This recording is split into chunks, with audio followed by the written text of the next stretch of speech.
Hello दोस्तों, स्वागत है आपका आपके अपने चैनल एक एस्पिरेंट में। तो आज की वीडियो में हम बात करने वाले हैं एसएससी सीपीओ 2024 के जो फिज़िकल एग्ज़ामिनेशन टेस्ट यानी फ़िज़िकल चल रहा है, उसमें जो आपका सेंटर है 23rd बटालियन ITBP-F सीमा द्वार देहरादून। तो उसके बारे में हम पूरी डिटेल यहाँ पर लेकर आए हैं। तो वीडियो के फर्स्ट पार्ट में हम बात करेंगे कि आपको देहरादून में कहाँ रुकना है, लुटेरों से कैसे सावधान रहना है, स्टेशन से कितनी दूरी है, सुबह में आप कैसे पहुँचेंगे, सुबह के नाश्ते में क्या करना है और एंट्री के डॉक्यूमेंट्स क्या चाहिए। उसके बाद नेक्स्ट हाफ में हम बात करेंगे पूरा का पूरा जो भी आपका फ़िज़िकल टेस्ट होना है, यानी वहाँ पर कैसा ट्रैक है और कितनी देर बाद आपको वहाँ ले जाया जा रहा है, कितना टाइम दिया जा रहा है, स्टाफ कैसा है, सपोर्टिव है कि नहीं है, इन सभी चीज़ों के बारे में हम यहाँ पर बात करेंगे। ठीक है दोस्तों, तो सबसे पहले बात करते हैं कि यहाँ से आपको जाकर रुकना कहाँ है। सबसे पहले आपको देहरादून स्टेशन पहुँच जाना है और मेरा कहना यह है कि आप एक रात पहले ही पहुंच जाएं। जैसे कि सुबह 6 बजे की आपकी रिपोर्टिंग है तो आप वहां पर पहुंच जाएंगे रात में ही, एक दिन पहले, क्योंकि जिससे कि आप रात में आराम कर सकेंगे और आराम करने के बाद सुबह में आप आसानी से अपना फ़िज़िकल वहां पर दे सकते हैं। क्योंकि आप 3-4 घंटे की नींद ले लेंगे तो फिर आप फ्रेश होकर उठेंगे और फ़िज़िकल आप उतने ही आसानी से फिर दे सकेंगे। ठीक है दोस्तों, तो इसलिए मेरा मानना यह है कि आप देहरादून स्टेशन तक पहुंच जाएंगे। उसके बाद की प्रक्रिया पर हम अब यहाँ पर बात करेंगे। ठीक है, तो दोस्तों मैं यहाँ पर बिल्कुल जेन्युइन जानकारी आपको देने वाला हूँ, क्योंकि 18 तारीख में मेरा ऑलरेडी फ़िज़िकल हो चुका है। तो जो चीज़ें मैंने फ़ेस की हैं वो यहाँ पर आपको सारी बताई जाएंगी। तो मैं ये मानकर चल रहा हूँ कि आप एक रात पहले वहाँ पर पहुँच जाएंगे। तो अब देखिए, यहाँ पर आपको रुकने की जो व्यवस्था है वो सबसे बड़ी प्रॉब्लम होती है। जैसे ही आप बाहर निकलेंगे तो बहुत सारे लुटेरे लोग जो हैं वो आपके पास आ जाएंगे, क्योंकि वो जानते हैं कि बच्चों का फ़िज़िकल चल रहा है और इनको कहीं ना कहीं रुकने के लिए अब जगह चाहिएगी। तो आपके पास आएंगे, कहेंगे हमारे पास बहुत अच्छा रूम है, हम दिला देंगे इतने रुपए में और हम सेंटर के पास ही दिला देंगे। तो आपको उनके झांसे में बिल्कुल भी नहीं आना है। ठीक है, आपको स्टेशन से बाहर निकलकर लेफ़्ट साइड में जाना है। लेफ़्ट साइड मतलब अगर मैं आपको बताऊं तो गुरुद्वारे की साइड में आपको जाना है। अगर देखिए आप 9 बजे के आसपास पहुंच जाते हैं रात में तो हो सकता है गुरुद्वारा खुला मिले, क्योंकि हम थोड़ा लेट हो गए थे, 9:30 बजे गुरुद्वारा बंद हो गया था। तो गुरुद्वारे में उन्होंने रुकने की परमिशन नहीं दी थी। तो अगर आप थोड़ा पहले पहुंच जाते हैं तो आप सबसे पहले गुरुद्वारे में जाकर संपर्क करें। अगर वो रुकवा लेते हैं तो ठीक है, नहीं तो फिर आप जाएंगे थोड़ी सी दूरी, वहाँ पर एक अग्रवाल धर्मशाला है और 1-2 धर्मशाला और हैं। तो सबसे पहले आपको धर्मशाला में संपर्क करना है और वहाँ पर आपको सिर्फ़ और सिर्फ 150 रुपये में वो लोग एक नाइट के लिए अलाउ कर देंगे। तो 150 से मैक्सिमम 200 रुपये में आपको वहाँ पर अलाउ कर दिया जाएगा। आप आराम से वहाँ पर नींद लें। ठीक है, तो ये तो हो गया आपका रुकने का। अब बात आती है कि सेंटर कितने दूर है रेलवे स्टेशन से, यानी जहाँ पर आप रुकेंगे वहाँ। तो वो लगभग 4 से 5 किलोमीटर दूर है दोस्तों। और आपके मन में अब ये भी डाउट आ रहा होगा भाई सुबह सुबह वहाँ पर कैसे पहुँचेंगे, क्या इतनी सुबह कोई ऑटो मिल जाएगा। तो दोस्तों बिल्कुल घबराने की ज़रूरत नहीं है। ITBP सीमा द्वार तक आपको स्टेशन के पास से ही ऑटो मिल जाएगा। जहाँ पर आप स्टे करेंगे, जो मैं आपको अग्रवाल धर्मशाला बता रहा हूँ, वहाँ से 8 नंबर का विक्रम ऑटो जो आपने सभी जानते होंगे विक्रम ऑटो क्या होता है। तो विक्रम ऑटो वहाँ पर मिलेंगे, उन पर 8 नंबर लिखा होगा। तो 8 नंबर के विक्रम ऑटो में आपको बैठना है और वो सीधा आपको वहीं पर ले जाकर छोड़ेगा ITBP के कैंपस पर। और वो आपसे 25 या 30 रुपये से ज़्यादा नहीं लेगा। 30 रुपये से ज़्यादा आपको देने भी नहीं है। ठीक है, क्योंकि ये भी लोग क्या करते हैं, आपका फ़ायदा उठाते हैं कि ये अनजान लोग हैं तो इनसे कितने भी पैसे यहाँ पर ले लिए जाएँ। तो सुबह सुबह आपको 4 बजे उठ जाना है और 5 बजे अपने रूम से बिल्कुल निकल जाना है, क्योंकि देखिए 4 से 5 किलोमीटर की दूरी है, आधा घंटा कम से कम आपको वहाँ पर जाने में लग जाएगा। ठीक है, और एक बात और यहाँ पर, अगर आप चाहते हैं कि आपकी दौड़ या आपका जो भी काम है वो सुबह सुबह हो जाए दोस्तों, तो आपको फिर और सुबह वहाँ पर निकलना होगा, क्योंकि रोल नंबर वाइज आपका जो टेस्ट है वहाँ पर नहीं हो रहा है, बैच नहीं बनता है। आपका जो बैच है वो बनता है जितनी जल्दी आप वहाँ पर अपनी एंट्री करा लेंगे। जैसे जैसे आप एंट्री कराएंगे ऐसे ऐसे आपके बैच जो है वो 15 से 20 लोगों के बनते रहेंगे और उसी हिसाब से आपको बैच में बांट दिया जाएगा। और जो बैच पहले बनेगा उसकी रनिंग और सारे काम पहले होंगे और जो बैच बाद में बनेगा उसके बाद में होंगे। इसलिए अगर आपको धूप से बचना है और ठंड में, मतलब सुबह सुबह में ही अपना काम कराना है, तो आपको वहाँ पर जल्दी पहुँचना होगा। ठीक है, तो पहुँचने तक की बात यहाँ पर कंप्लीट हो चुकी है। अब हम बात करेंगे मेन चीज़ों की कि आपके पास एंट्री के लिए क्या डॉक्यूमेंट्स होने चाहिए और जो ग्राउंड का पूरा जो मेज़रमेंट है और जो इवेंट्स हैं और सपोर्टिव स्टाफ है वो वहाँ पर कैसा है और कितनी देर बाद आपको इवेंट के लिए बुलाया जा रहा है। तो दोस्तों ऑटो वाला जो होगा ना, वो आपको ये जो आप स्क्रीन पर गेट दिख रहे हैं, इस गेट के पास आपको छोड़ देगा। यहाँ से आपको लेफ़्ट साइड में जाना है और वहाँ पर गेट नंबर 2 से आपकी एंट्री हो रही होगी। तो एंट्री के टाइम आपके पास क्या क्या डॉक्यूमेंट्स होने ज़रूरी है, ये बात आपको जान लेना बहुत ज़रूरी है, नहीं तो आपको एंट्री ही नहीं मिलेगी। ठीक है, और ये काम आपको रात में ही कंप्लीट करके रख लेना है। तो सबसे पहले आपके पास क्या होना चाहिए, आधार कार्ड की फ़ोटोकॉपी। दूसरा आपके पास होना चाहिए ड्राइविंग लाइसेंस की फ़ोटोकॉपी। तीसरा आपके पास होना चाहिए 3 फ़ोटो। वैसे वहाँ पर 2 ही फ़ोटो की ज़रूरत पड़ेगी, लेकिन आप 3 फ़ोटो लेकर जाएंगे। ठीक है, उसके अलावा जो एडमिट कार्ड फिज़िकल वाला एडमिट कार्ड है वो आपके पास होना ज़रूरी है। उसका जो फर्स्ट पेज है वो आपके पास होना ज़रूरी है। सेकंड और थर्ड पेज ना भी हो तो भी कोई बात नहीं है। ठीक है, तो ये 3 चीज़ें आपके पास होना ज़रूरी हैं। देखिए, ड्राइविंग लाइसेंस, अगर दिल्ली पुलिस के लिए आपने अपनी अप्लाई किया है तो ड्राइविंग लाइसेंस का होना बहुत ज़रूरी है। ड्राइविंग लाइसेंस प्लस उसकी एक फ़ोटोकॉपी, इसी तरह से एक आधार कार्ड और उसकी फ़ोटोकॉपी भी आपके पास होना बहुत ज़रूरी है। साथ ही साथ एक ब्लू पेन ही मस्ट है, ब्लैक नहीं चलेगा। ब्लू पेन भी आपको साथ में वहाँ पर लेकर जाना होगा। ठीक है, उसके बाद आपको एंट्री मिलेगी और वहीं से आपके जो है बैच बनने स्टार्ट हो जाएंगे, यानी 15-15, 20-20 बच्चों को वो अंदर एक साथ भेजते हैं।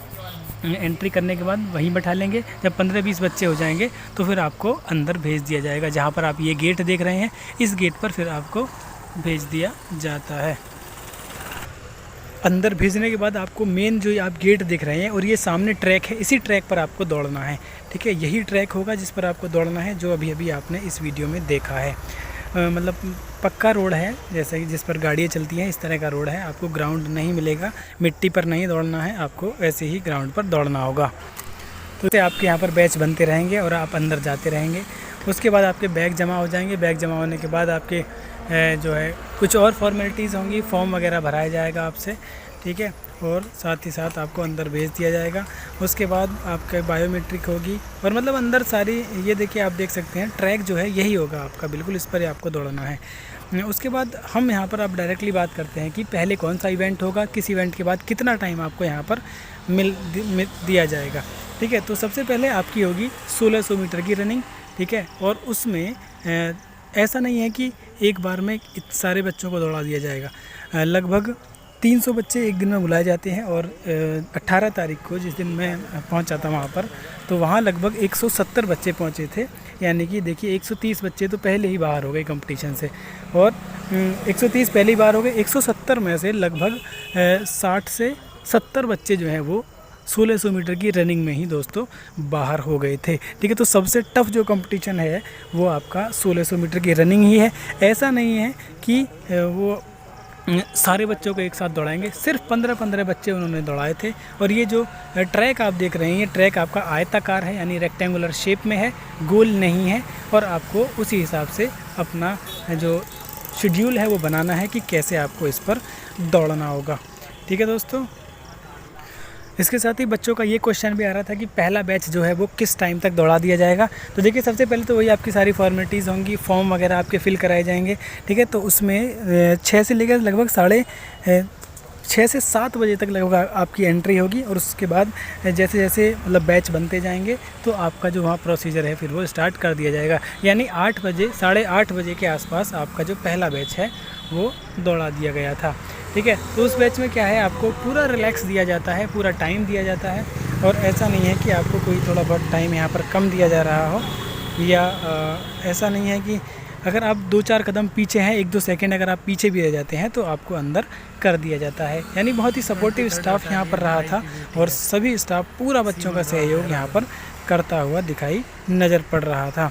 ठीक है, तो सबसे पहले 1600 मीटर की रनिंग 15-15 बच्चे उन्होंने दौड़ाए थे, जिनमें से किसी बैच में 7 बच्चे बाहर हो रहे थे, किसी में 8 बच्चे बाहर हो रहे थे और किसी बैच में मतलब 4-5 बच्चे भी बाहर हो रहे थे। ठीक है, तो सबसे ज़्यादा जो टफ़ कंपटीशन है वो सबसे पहले आपको 1600 मीटर की रनिंग ही कराई जाएगी। और 1600 मीटर की रनिंग के बाद जो सेलेक्टेड बच्चे हैं उनको एक तरफ बिठा दिया जाएगा और जो रिजेक्टेड हैं उनको दूसरी तरफ बिठा दिया जाएगा।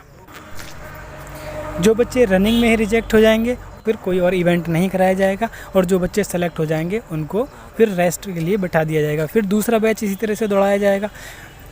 ठीक है, उसके बाद उसमें जो रिजेक्ट होंगे उनको अलग बिठा दिया जाएगा, जो उसमें सेलेक्ट होंगे मतलब जो 1600 मीटर 6.5 मिनट में कंप्लीट कर लेंगे उनको दूसरी साइड में बिठा दिया जाएगा। इसी तरह से आपके 15-15 स्टूडेंट्स के बैच यहाँ पर बनाए जाएंगे और जो बच्चे सेलेक्ट होते रहेंगे उनको अलग बिठाते रहेंगे और जो रिजेक्ट होते रहेंगे उनको फिर अलग बिठा दिया जाएगा। आपको पूरा रिलैक्स करने का मौका मिलेगा। ऐसा नहीं है कि 1600 मीटर के तुरंत बाद वो भगा देंगे, चलो 100 मीटर की दौड़ मारो या लंबी कूद करो, ऊंची कूद करो, बिल्कुल ऐसा नहीं है। बहुत ही आराम से आपको टाइम मिलेगा। मैं ये कह सकता हूँ कि 1600 मीटर की रनिंग के बाद आपको कम से कम 15 से 20 मिनट बल्कि आधे घंटे का टाइम आपको दिया जाएगा। और उसके बाद उन्होंने क्या कराया था, हाई जंप कराया था। क्योंकि देखिए सबसे ज़्यादा जो रिजेक्ट बच्चे होते हैं वो या तो 1600 मीटर रनिंग में होते हैं या फिर हाई जंप में होते हैं। तो उन्होंने यही दोनों इवेंट सबसे पहले कराए थे। सबसे पहले उन्होंने 15-15 बच्चों की जो है 1600 मीटर रनिंग कराई। उसमें बहुत सारे लगभग 70 बच्चे, मैं आपको बताऊँ 65 से 70 बच्चे जो हैं 170 में से 1600 मीटर की रनिंग में ही आउट हो गए थे। उसके बाद उन्होंने कराया था दोस्तों हाई जंप में 5 से 6 बच्चे यहाँ पर रिजेक्ट हो गए थे। उसके बाद उन्होंने शॉर्ट पुट यानी कि गोला फेंक कराया, तो गोला फेंक में कोई बच्चा रिजेक्ट नहीं होता है, गोला सब फेंक ही देते हैं। उसके बाद लॉन्ग जंप कराई उन्होंने और लॉन्ग जंप में भी 4 से 5 बच्चे रिजेक्ट हो गए थे। हालांकि लॉन्ग जंप में कोई रिजेक्ट नहीं होता है, लेकिन फिर भी उनका वेट ज़्यादा था बच्चों का, इसलिए वो लॉन्ग जंप नहीं कर पाए और वो भी रिजेक्ट हो गए थे। ऐसा नहीं है कि तुरंत के तुरंत भगा दिया जाता है, उनको बहुत ही रिलैक्स कराया जाता है। बहुत सपोर्टिव स्टाफ था ITBP वालों का और उन्होंने उसको पूरा यूटिलाइज़ किया और बच्चों ने भी पूरा रिलैक्स किया। आपको बीच में मोबाइल फ़ोन बिल्कुल भी यूज़ नहीं करने दिया जाएगा। ठीक है, तो सबसे पहले 1600 मीटर की रनिंग हो गई, उसके बाद आपका हाई जंप होगा, उसके बाद आपका गोला फेंकाया जाएगा और उसके बाद आपकी लॉन्ग जंप होगी। लॉन्ग जंप के बाद फिर आपको रेस्ट के लिए बिठा दिया जाएगा। ठीक है, आप बैठ जाइए, थोड़ा आराम कीजिए। कुछ खाना पीना अगर चाहते हैं थोड़ा बहुत तो आप खा भी सकते हैं, ज़्यादा नहीं खाना पीना है क्योंकि उससे आपको ही नुकसान है, ज़्यादा बिल्कुल भी आपको नहीं खाना है।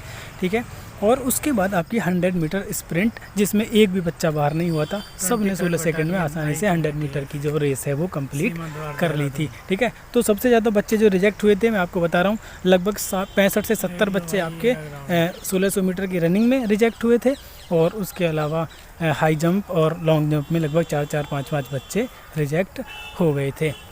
ठीक है, स्प्रिंट में और गोला फेंक में कोई भी बच्चा रिजेक्ट नहीं हुआ था। तो इन चीज़ों का आपको ध्यान रखना है।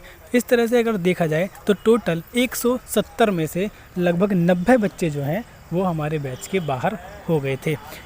ठीक है दोस्तों, तो आपको इस तरह का जो है इन सब चीज़ों का ध्यान रखना है। अब देखिए 300 बच्चे बुलाए थे, 300 में से लगभग 80 बच्चे ही वहाँ पर क्वालिफाई कर पाए थे। तो यहाँ पर आप देख सकते हैं कि परसेंटेज जो है वो लगभग 30% का ही है। 30% बच्चे ही यहाँ पर इसको क्वालिफाई कर पा रहे हैं। उसके बाद एक चीज़ और कि आपको देखिए सुबह सुबह वहाँ कुछ नहीं मिलेगा खाने के लिए, इसलिए आपको भुने हुए चने, साथ में एक सेब, 1-2 केला सुबह सुबह ही खा लेना है या फिर रात में ही उसको ख़रीद के रख लेना है। ये चीज़ बहुत ज़रूरी है क्योंकि बिल्कुल खाली पेट आप वहाँ पर नहीं दौड़ पाएंगे, क्योंकि थोड़ा लेट भी हो सकता है।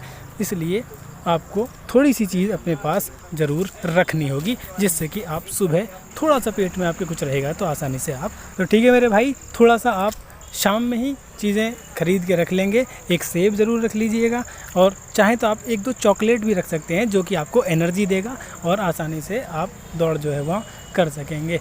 तो बहुत ही सपोर्टिव स्टाफ है, बिल्कुल कोई टेंशन आपको नहीं लेनी है। ऐसा नहीं है कि 1600 मीटर के बाद तुरंत 100 मीटर के लिए भगा दिया। बहुत ही रिलैक्स कराएंगे आपको। आप बिल्कुल रिलैक्स जब तक फील नहीं कर लेंगे तब तक आपको नेक्स्ट इवेंट नहीं कराया जाएगा। तो मेरे भाई, मेरी तरफ से आपके लिए यही मदद हो सकती थी, और अगर आपको और भी कोई जानकारी लेनी है तो प्लीज़ आप कमेंट कीजिए। मैं जल्दी से जल्दी कोशिश करूँगा कि आपके सवालों का जवाब दे सकूँ। ठीक है दोस्तों, अगर जानकारी थोड़ी सी भी आपको अच्छी लगी हो तो प्लीज़ चैनल को सब्सक्राइब कर दीजिए। और कोई और भी आपको बात अगर पूछनी है तो अच्छा हाँ, एक चीज़ रह गई। देखिए जो ग्राउंड जो है वो आपका दोस्तों 360 मीटर का है और 4.5 चक्कर आपको इस ग्राउंड के लगाने होंगे। ठीक है, 4 चक्कर पूरे लगाने होंगे और 1 चक्कर आधा आपको यहाँ पर लगाना है। ये बात इंपॉर्टेंट थी, ये बात छूट गई थी।